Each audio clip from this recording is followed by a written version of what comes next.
Friend, welcome to company law education and appeal series. आज हम लोग बात करेंगे केरला आरओसी का एजुकेशन ऑर्डर, जिसमें उन्होंने एमएसएमई रिटर्न ना फाइल करने के कारण हैवी पेनल्टी कंपनी और मैनेजिंग डायरेक्टर पर इम्पोज किया है। तो टोटल पेनल्टी यहाँ पर 16,04,000 का इम्पोज हुआ है। तो आइए देखते हैं केस का फैक्ट्स। ये ऑर्डर का डेट है 29 दिसंबर 2023 और ये पब्लिश हुआ है 12 जनवरी 2024 को। तो ये केस है in the matter of the blissful garment private limited for violation of section 405 subsection 4 and company is furnishing on information about payment to micro and small enterprises suppliers order 2019। Company जो है उसका register office Kerala में है और as per MCA record. और facts जो case का है, तो इसमें एक ये था कि कंपनी पे एक सप्लायर जिसका नाम है तुलिप इलास्टिक प्राइवेट लिमिटेड, उसने कंप्लेन रेज किया था। और उसको देखते हुए यहाँ पर उस कंप्लेन में ये कहा कि जो ये कंपनी है जो रजिस्टर्ड एमएसएमई कंपनी है और इसका बिजनेस है मेटलाइज यार्न या गिम्ट यार्न का। And pursuant to an order place by the डेसी कंपनी, उन्होंने एक ऑर्डर प्लेस किया था इसमें और इसने सप्लाई किया था गुड्स से और इनवाइस रेज किया था। अब ये है कि इसमें जो आउटस्टैंडिंग है उसके लिए कंपनी जो है मतलब ऑब्लाइज है एज पर द लॉ कि वो फॉर्म एमएसएमई में इसको आउटस्टैंडिंग अमाउंट को इसको मतलब मेंशन करे। इसके साथ ही कितना दिन का डिले है, number of delay.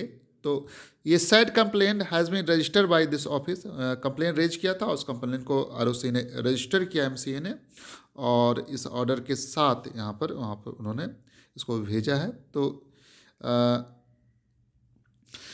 As per the legal provision थोड़ा विचार कर लेते हैं कि यहाँ पर नोटिफिकेशन जो है यहाँ पर नोटिफिकेशन नंबर 5622 डेटेड 2 नवंबर 2018। तो इस नोटिफिकेशन के द्वारा as per the section 9 of the micro small and medium enterprises development act, central government hereby direct that all the companies who get supplies of the goods or services from MSME and whose payment to MSME suppliers exceed 45 days from the date of acceptance or date of the deemed acceptance of the goods or services, तो उसे half yearly return submit करना है MCA में, जिसमें उसमें कितना payment due है, उसका अमाउंट और रीजन ऑफ द डिले उसको मेंशन करना है।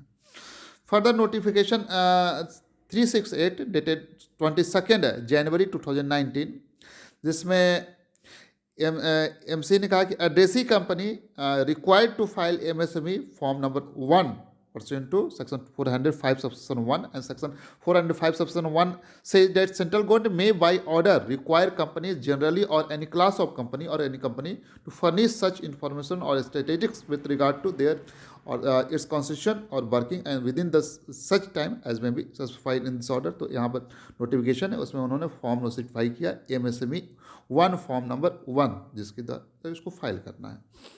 फर्दर सेक्शन 405 सेक्शन 4 कहता है कि अगर कोई कंपनी इस सबसेक्शन 1 और 3 को वायलेट करता है और कोई इंफॉर्मेशन और से जो है जो इनकरेक्ट या इनकम्प्लीट फाइल करता है, तो इस केस में कंपनी और जो एवरी ऑफिसर इन डिफ़ॉल्ट है उस पर पेनल्टी इम्पोज की जाएगी 20,000 रुपीज़। और अगर ये कंटिन्यू है तो फर्दर 1,000 रुपये for each day after the first during which such continues subject to maximum of 3 lakh rupees. तो यहाँ पर ड्रेसी कंपनी को सो कॉल नोटिस दिया गया कि क्यों नहीं by the action should not be initiated for education of penalty.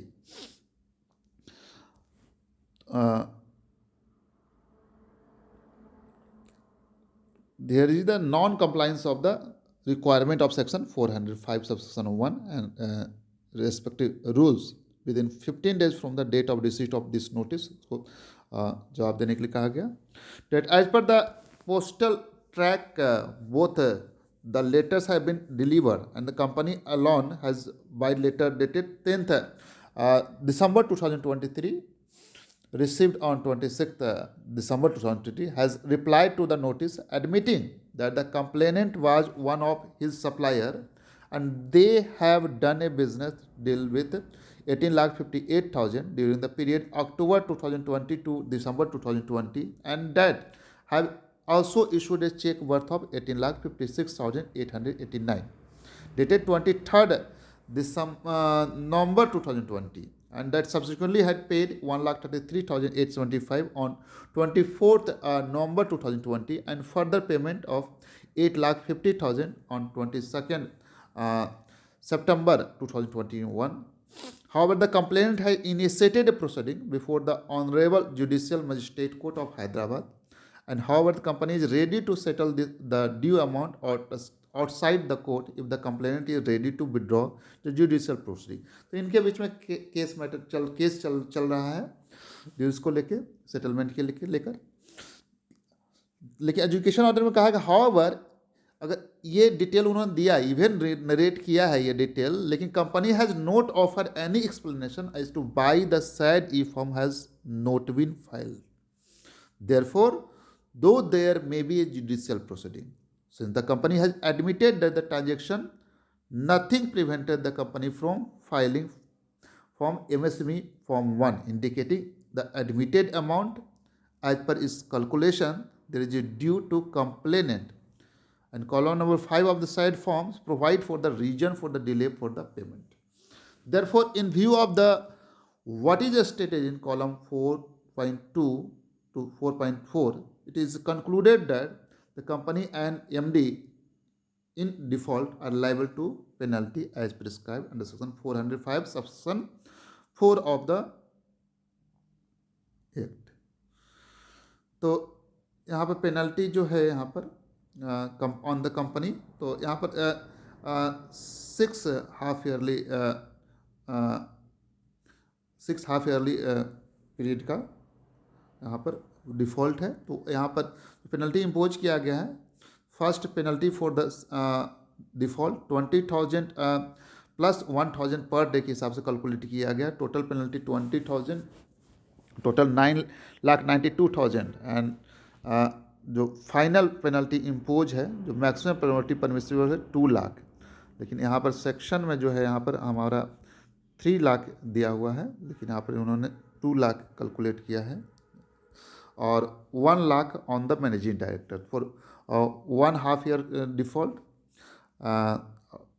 And इसी तरह सिमिलरली फिर next half yearly default calculate किया है उन्होंने 2 लाख और 1 lakh each, 1 lakh 2 lakh on company and 1 lakh on managing director. And last जो डेट है, जो अभी लेटेस्ट जो फॉल कर रहा है क्वार्टर, उसके लिए 54,500 on company and 54,500 on managing director. Total यहाँ पर 16,04,000 का पेनल्टी इम्पोज किया गया है।